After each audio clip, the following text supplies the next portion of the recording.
Graça e paz da parte de Deus, do nosso Pai, do nosso Senhor Jesus Cristo. Hoje nós trazemos um tema relativo à reforma, que é o sacerdócio universal. Quero convidar você a abrir a sua Bíblia em Gênesis, ou melhor, Êxodo, capítulo 19.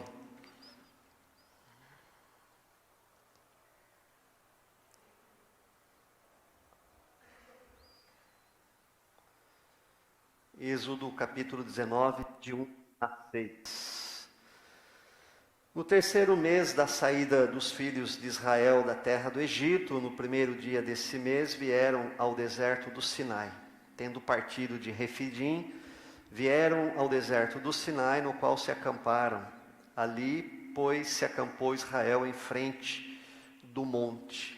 Subiu Moisés a Deus, e do monte o Senhor o chamou e lhe disse: assim falarás à casa de Jacó e anunciarás aos filhos de Israel: tendes visto o que fiz aos egípcios, como vos levei sobre as asas de águia e vos cheguei a mim.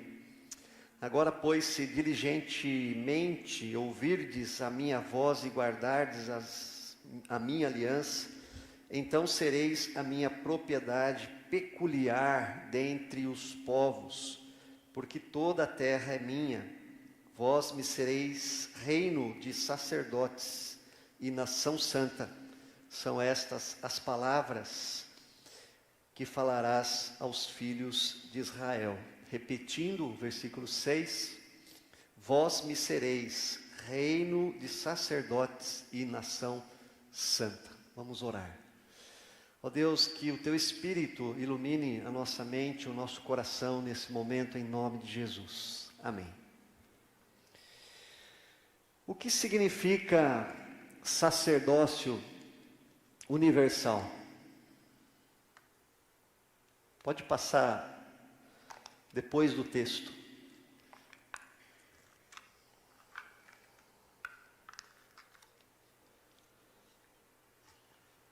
Depois de cantar Igreja Alerta, preciso beber água.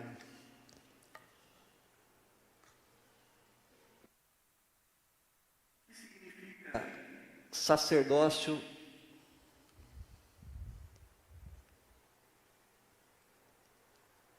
Interessante. Deixa aí.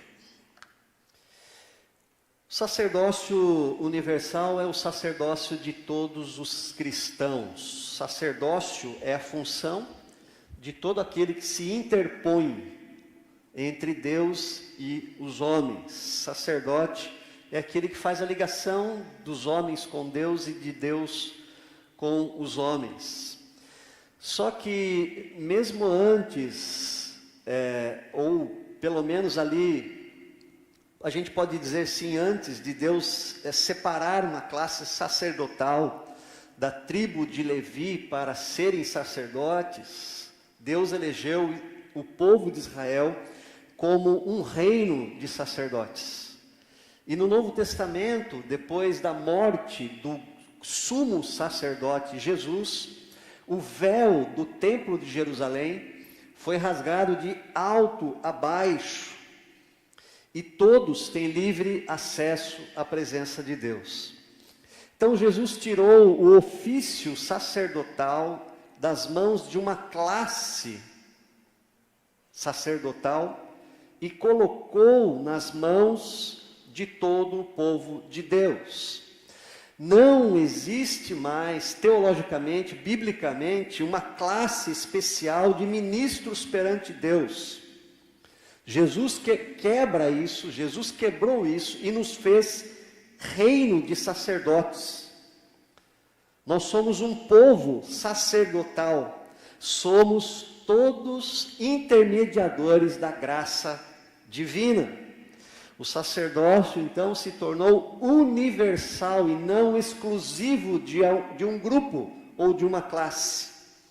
Em cada canto desse planeta, onde está um cristão, onde estiver um cristão, ali haverá um agente, um ministro da graça de Deus.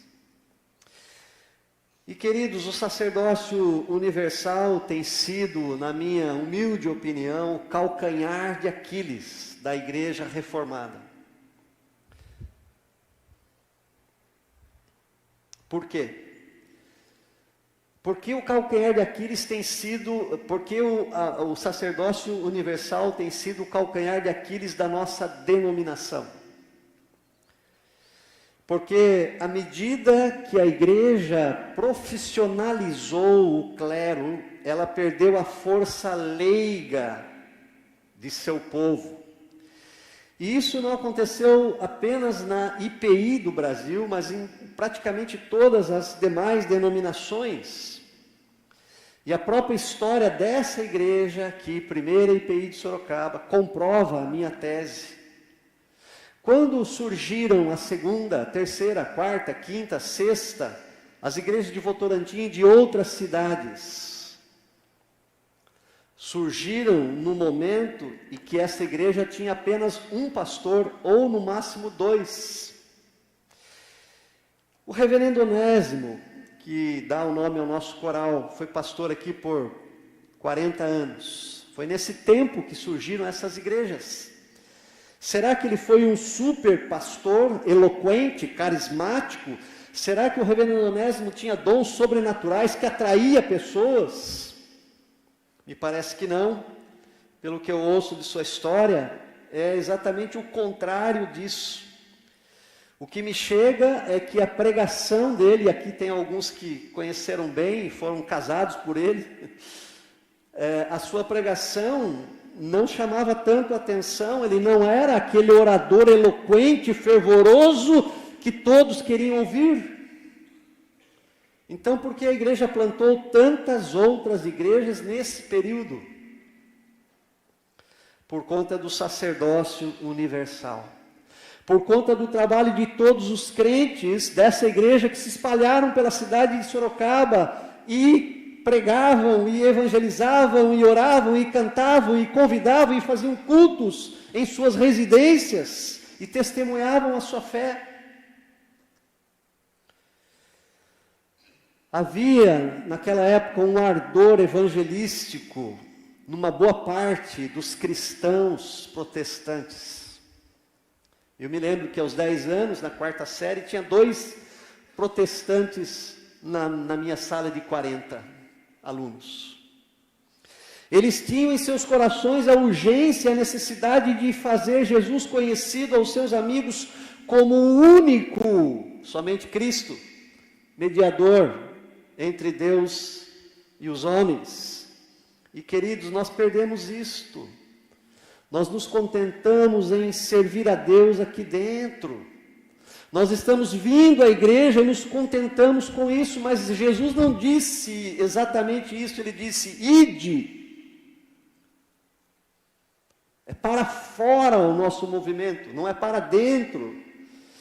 Servi-lo lá fora, onde os campos já estão brancos, onde há trevas que precisa de luz, e nós somos a luz do mundo.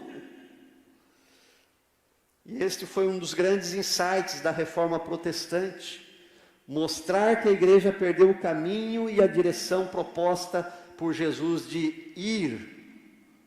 Constantino, em 313, no Edito de Milão, cancelou a perseguição aos cristãos e começou a levantar as grandes catedrais. E o povo agora inverteu o movimento de Jesus e agora tem que vir, porque Deus está aqui.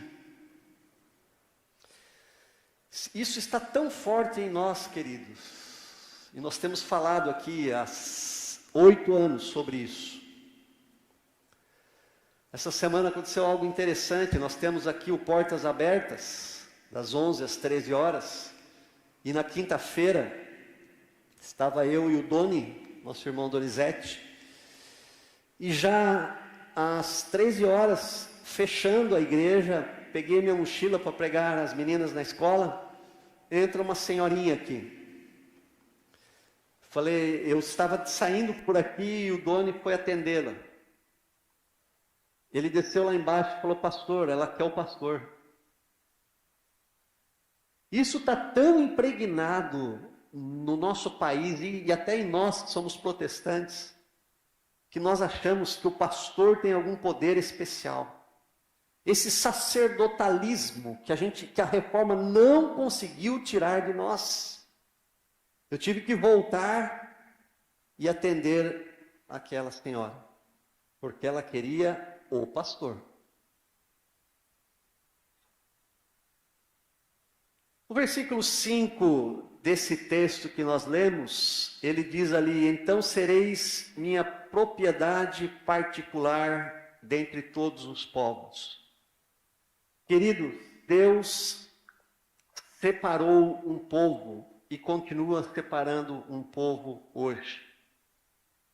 Esse é um dos primeiros, se não o primeiro texto na Bíblia que fala explicitamente do sacerdócio de Israel. Porém, antes de Deus comissionar Israel como sacerdote para as nações e nos comissionar em Cristo como sacerdotes para o mundo, Deus separou, antes de comissionar, Deus separou Israel para si, assim como em Cristo nós somos separados do mundo. Aos que predestinou, a estes também chamou. A origem desse chamado está em Gênesis 12, na aliança que Deus faz com Abraão, ao prometer que ele seria pai de uma grande nação. Porém, a Bíblia não explica o motivo de Deus ter escolhido Abraão, quando podia ter escolhido Naor, que era o seu irmão, quando Deus poderia ter escolhido qualquer outro homem de qualquer outra nação. A eleição de Israel como nação escolhida de Deus é um mistério. Havia alguma beleza no povo hebreu, havia alguma bondade no povo hebreu, havia alguma virtude, alguma força ou alguma humildade nesse povo para que Deus o separasse para si? Não. Qual o critério? Nós não sabemos. Como explicar o que Paulo diz em Romanos 9 sobre Jacó? Sabe que Jacó e Israel é a mesma pessoa, né? Que Jacó é enganador.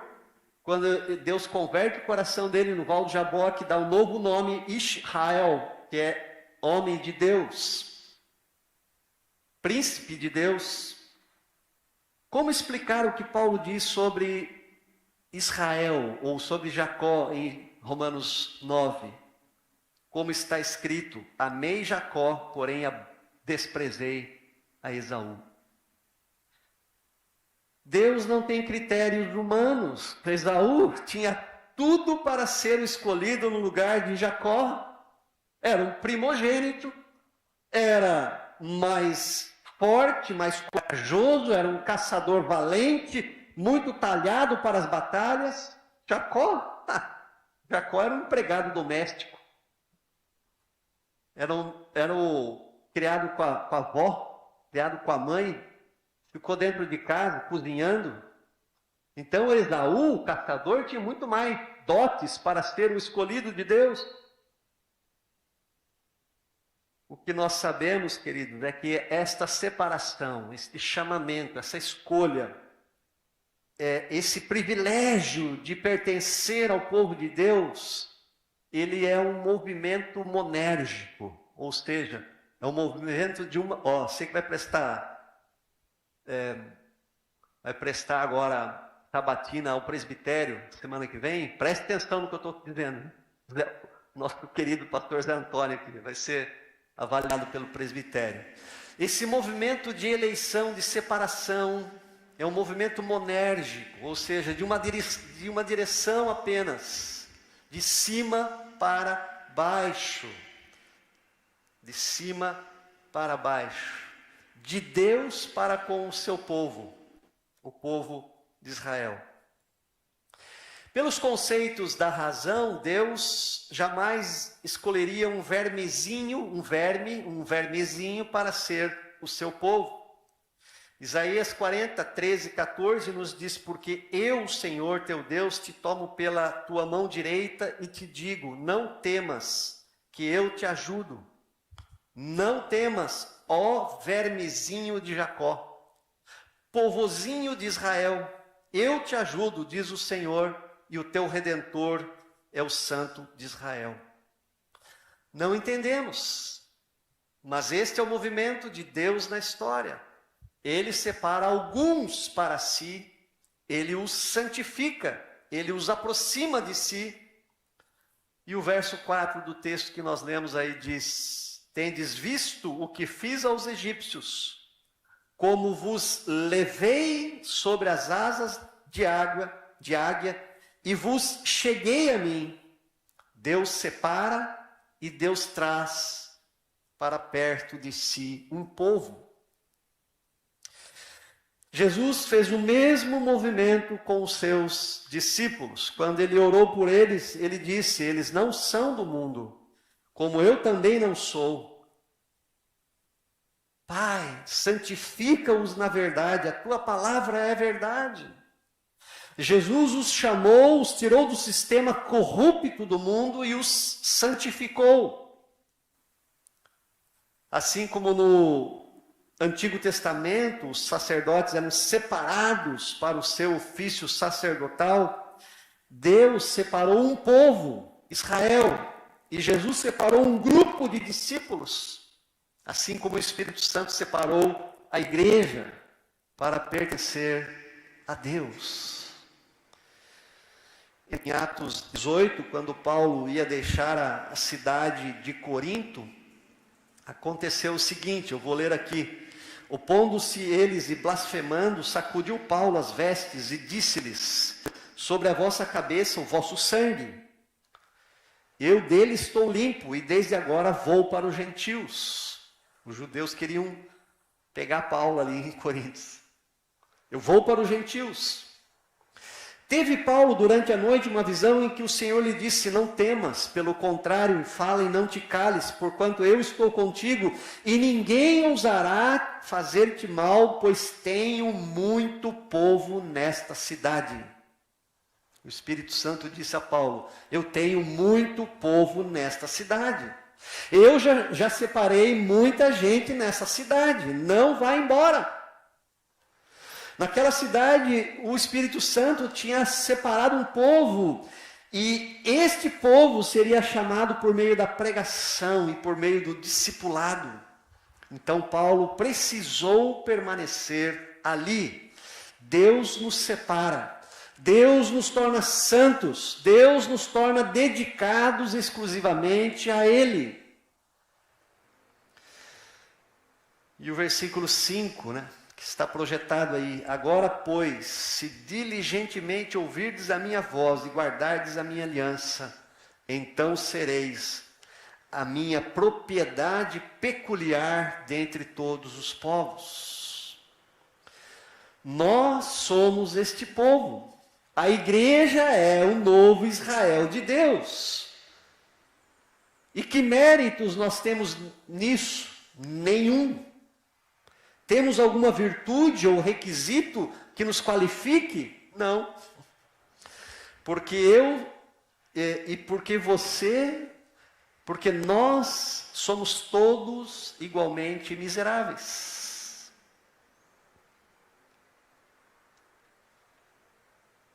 Por que eu? Por que você? Não sabemos. O que sabemos é que Ele nos amou. Ele nos amou. Então, assim, Ele também nos elegeu. E assim também Ele nos chamou e nos fez o seu povo. Foi graça, somente a graça. Foi barato? Não. Foi o sangue do Filho. Somente o sangue. Somente o Filho. Somente Cristo. Mas este povo que Deus separa, Deus o separa com um propósito. Você sabia que você foi separado com um propósito? O versículo 6: vós me sereis reino de sacerdotes. Quando Deus escolhe aquele povo comparado a um vermezinho, havia um propósito. O propósito era fazê-los um reino de sacerdotes. Seriam eles, no passado, e nós, hoje, no presente, os mediadores da glória de Deus. Deus nos separa e nos comissiona para uma missão. Lá atrás, por meio de Abraão, Deus prometeu abençoar todas as famílias da terra. Mas gradativamente Israel foi perdendo esse ministério, se afastando do seu propósito. E Deus vai tentando fazê-lo voltar, e Israel vai se afastando, e Deus vai puxando, e vai esse movimento todo na história do povo de Deus. Até que Deus chama Isaías, e ele diz no capítulo 49, você fará mais que restaurar o povo de Israel para mim. Eu o farei luz para os gentios, e você levará minha salvação aos confins da terra. Luz para os gentios, luz para as nações. No propósito eterno de Deus, Israel foi feito luz para as nações. Eles foram separados, mas eles foram comissionados. E é muito interessante esse movimento de Deus de chamar um povo irrelevante, um vermezinho, um povo pobre, pequeno, para mostrar a sua glória, a sua grandeza a todas as nações, a todo mundo. Aliás, esta é uma dinâmica que nós sempre vimos no movimento divino. Os evangelhos registram. Eu vou ler aqui um texto do Evangelho. Naquela hora, exultou Jesus no Espírito Santo e exclamou, graças te dou, ó Pai, Senhor do céu e da terra, porque ocultaste estas coisas aos sábios e instruídos e as revelaste aos pequeninos. Sim, ó Pai, porque assim foi do teu agrado. Esse é o movimento de Deus. Paulo também, falando desse movimento inverso de Deus, ele diz, certamente a palavra da cruz é loucura para os que se perdem, mas para nós, que somos salvos, é o poder de Deus, pois está escrito, destruirei a sabedoria dos sábios e aniquilarei a inteligência dos instruídos. E aí, queridos, preste atenção, tem um grande segredo, porque Deus faz esse movimento, muito diferente do movimento do homem, da soberba, da grandeza, da glória. Sabe qual é o segredo? Para que a glória seja somente dele. Ele não escolheu Eliezer, o homem, o filho mais alto e mais forte de Jessé. Ele escolheu aquele franzino, ruivo, baixinho, adolescente que estava cuidando de ovelhas no campo, chamado Davi. E o fez o maior rei de Israel.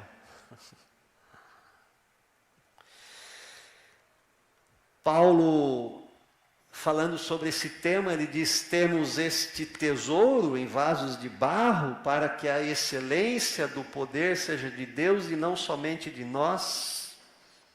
Glória somente a Deus. Somos frágeis, limitados, pecadores, vermezinhos, mas Deus nos elegeu. Cristo nos redimiu e o Espírito Santo nos enche de poder para sermos mediadores, sacerdotes da nova aliança. Somos um reino de sacerdotes, a igreja é um reino de sacerdotes, somos todos sacerdotes. Nós temos um irmão doente e eu pedi a alguns irmãos aqui da igreja para ajudar na compra de um remédio para ele, e eu disse assim, ó, se você levar, eu peço que você suba lá e ore por ele. E aí um diácono falou, pastor, eu já levei lá o remédio. Eu falei, e você subiu? Sim, eu subi e nós oramos com ele. Falei, glória a Deus, Deus te abençoe. Você foi um verdadeiro diácono hoje. Todos somos chamados para mediar a graça de Deus. Todo cristão, inclusive você, e você que está me assistindo aí, ó, escondido na sua sala, ou no seu quarto, debaixo da coberta. Você é um ministro de Deus. Você é um sacerdote, porque o véu da separação caiu com a morte de Jesus. Só o sumo sacerdote passava o véu. O véu foi rompido, foi rasgado. Não existe mais uma classe sacerdotal, porque não existem homens aptos e inaptos, autorizados ou desautorizados. Não existe mais, todos são aptos, todos são autorizados. Porque o sacerdócio é o que, igreja? Universal, é seu.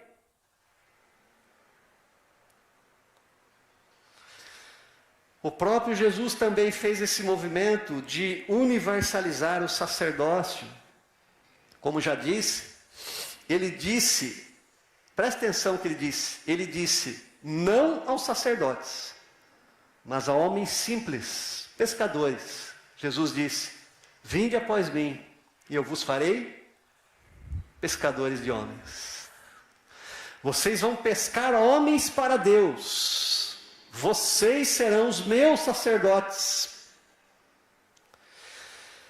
Jesus separou os seus discípulos e os comissionou. Jesus separou, Jesus preparou 3 anos e meio e Jesus enviou. Em um versículo apenas, Marcos nos resume isso, capítulo 3. Depois subiu ao monte e chamou os que ele mesmo quis e veio para junto dele. Separou. Então, Jesus designou 12 homens para estarem com ele. Preparou. E para os enviar a pregar. E os enviou. Jesus separou, preparou e enviou. Por isso, na sua oração de despedida, que eu já fiz uma citação aqui em João 17, ele diz, Pai, eles não são do mundo, como eu também não sou. Mas logo em seguida, eles foram separados do mundo, mas logo em seguida, 2 versículos à frente, Jesus disse, assim como tu me enviaste ao mundo, também eu os envio ao mundo. Jesus os separa do mundo e os envia ao mundo. E aí nós chegamos a uma conclusão, queridos. Quando a igreja profissionaliza o sacerdócio, ela vai na direção contrária do seu Senhor e Rei. Mas me parece, e me perdoe aqui a clareza que eu vou trazer esse assunto, que esse movimento de profissionalização do clero atende bem as duas partes, os dois públicos, as duas classes, a dos clérigos que estão aqui internados e a dos leigos que estão aí sentados. Os clérigos, que são os pastores, sacerdotes de diversas religiões, denominações, se incham e se orgulham de serem chamados de reverendo. Reverendo Lucas, reverendo Fernando, licenciado, você não é reverendo ainda, hein? Só depois que passar pelo presbitério. Está numa subclasse. Frei, Dom, conheço aqui o Dom Júlio Takamine, é isso mesmo, né, Maria Silvia? Já estive com ele. Pessoa muito crente e muito humilde, muito humilde. Apóstolo, bispo, seja lá que for, os clérigos gostam disso, gostam. E de outro lado nós temos a classe, eu falei aqui já uma vez que eu estava no centenário da igreja metodista de Passo Fundo, e foi convidado o bispo. A metodista é sistema episcopal, né? E foi convidado o bispo para o centenário daquela igreja. Eu fui, o pastor me convidou. E aí quando o pastor foi chamar o sujeito à frente, lá o irmão à frente, nós temos a alegria aqui de receber hoje o reverendíssimo bispo fulano de tal.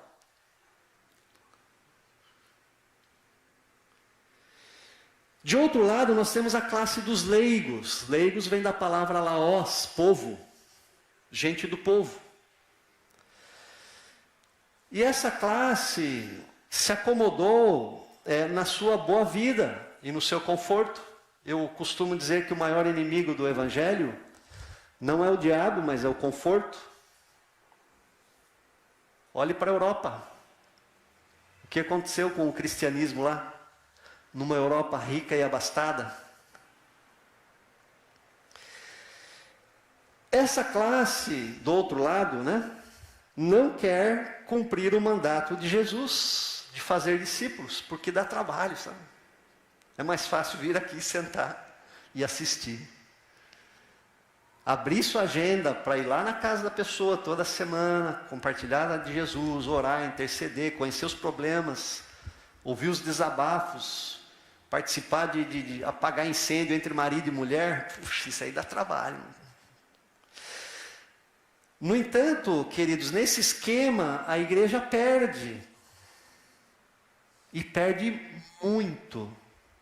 Muito. E o pior que isso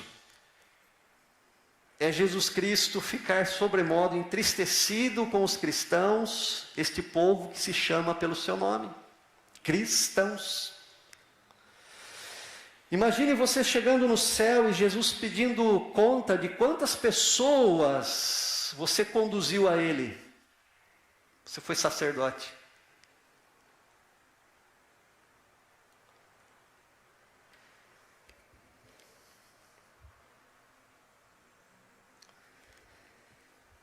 Queridos, com muita tristeza eu digo isso. A igreja, de um modo geral, diz assim. Eu vou ser duro agora com vocês. Talvez não seja bem isso, mas tem um pouco disso.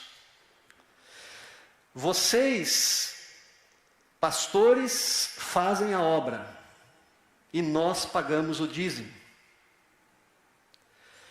Vocês evangelizam, vocês pregam, vocês visitam, vocês fazem a igreja crescer. E nós pagamos o dízimo. Mas não é isso que Jesus disse. Jesus disse, eu vos farei pescadores de homens. Ele não disse isso para a classe sacerdotal do seu tempo. Ele disse isso para o laos, para o povo, para os discípulos, para os leigos. A Bíblia diz claramente qual é o papel dos pastores. A Bíblia diz que o papel dos pastores é cuidar do povo de Deus. É ensinar, é visitar, é orar, é ungir, é ajudar, é curar, é encorajar, é repreender, é disciplinar, é educar, é treinar, é capacitar os santos para a obra, os crentes para a obra, para que eles sejam discípulos de Cristo e façam discípulos de Cristo. Efésios. Ele designou alguns para apóstolos, outros para pastores, outros para evangelistas, outros para pastores e mestres. Pastores e mestres, eles são responsáveis por preparar o povo santo para realizar a sua obra e edificar o corpo de Cristo. Está claro aqui o papel do pastor, preparar o povo. Está claro aqui também o papel de cada crente, realizar a obra. Foi assim, queridos, em Atos. Quantos nomes que a gente não conhece muito, Estéfanes, Lídia e tantos outros, tantos leigos, não eram nem presbíteros nem apóstolos, são citados no livro de Atos, pessoas comuns, irmãos na fé, que realizaram a obra.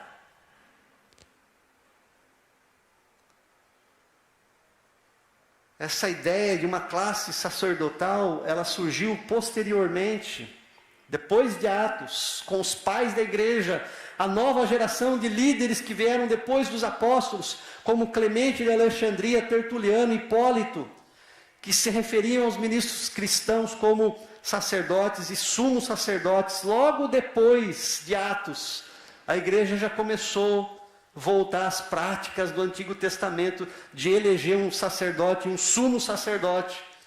O bispo naquela época era o sumo sacerdote, e o sacerdote eram os pastores. E na Didaquê, que é um documento antigo também, é um manual de catecúmenos da igreja, chamava os profetas cristãos de vossos sumos sacerdotes. Os profetas estavam colocados em primeiro lugar. Então eles eram sumos sacerdotes. Infelizmente, quero partir aqui para o final da minha reflexão, repetindo o versículo 6. Vós me sereis reino de sacerdotes e nação santa. São estas as palavras que falarás aos filhos de Israel. São estas palavras que falarás aos santos que frequentam e que pertencem à primeira IPI de Sorocaba. Vós me sereis um reino de sacerdotes. Nós precisamos prestar atenção na vontade de Deus. Aqui, nesse texto, um momento importantíssimo do povo. Pouquinho antes de Deus delegar a lei ao povo, os 10 mandamentos ao mundo, porque os 10 mandamentos influenciaram todas as nações até hoje. Perto disso, antes disso, Deus manda dizer ao povo: se, pois, diligentemente ouvirdes a minha voz, guardardes a minha aliança, então sereis a minha propriedade peculiar dentre todos os povos. Vós me sereis reino de sacerdotes e nação santa. Queridos, é um privilégio sermos propriedade peculiar de Deus. Isso é magnífico, isso é esplêndido. O Deus do universo é o meu Deus. Um Deus tão grande e um Deus tão próximo. Isso é fantástico. E por detrás disso, uma grande honra, somos seus sacerdotes. Nós ensinamos, nós pregamos, nós educamos, nós curamos as nações. Nós tivemos acesso a uma lei, e hoje nós conhecemos a sua palavra, nós temos esse legado da sola escritura, ela está em nossas mãos, por conta da reforma protestante.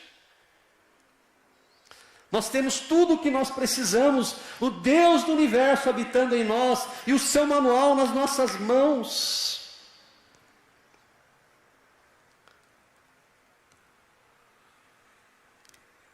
Olhe para mim, você.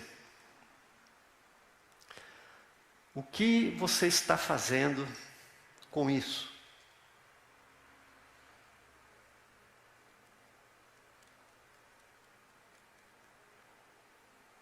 Com esse legado, esse privilégio?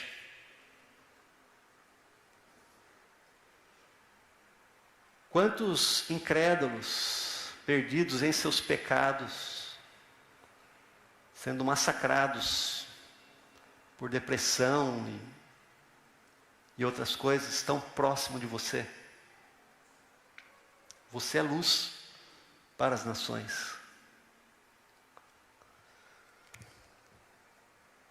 Nós estamos encerrando o ano de 2023. Quem você trouxe aos pés do Salvador este ano? A quem você intermediou a graça divina?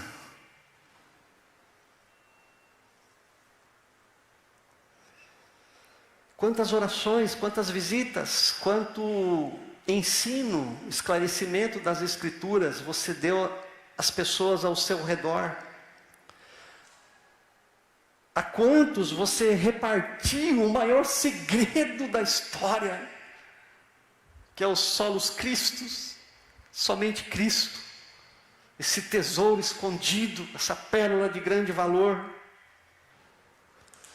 Eu confesso que como pastor eu não sei te responder o que será daqueles cristãos que comparecerem perante Jesus sem uma pessoa salva, sem um fruto. Eu não sei te responder. Mas o que eu posso responder com toda certeza é: não existe uma alegria maior nesse mundo do que ser um instrumento para levar outros à salvação eterna. Tudo o que você fizer aqui neste mundo para abençoar a vida do seu vizinho, do seu amigo de trabalho, tudo que você fizer, exceto falar de Cristo, o levará para a eternidade, para que lá na eternidade Ele te abrace e diga: obrigado por você ter sido um sacerdote, ter falado da graça divina. Nada do que você faça além disso vai redundar em eternidade. Pode dar um carro para o seu vizinho, pode dar uma casa para ele morar, ele vai morrer e vai para o inferno.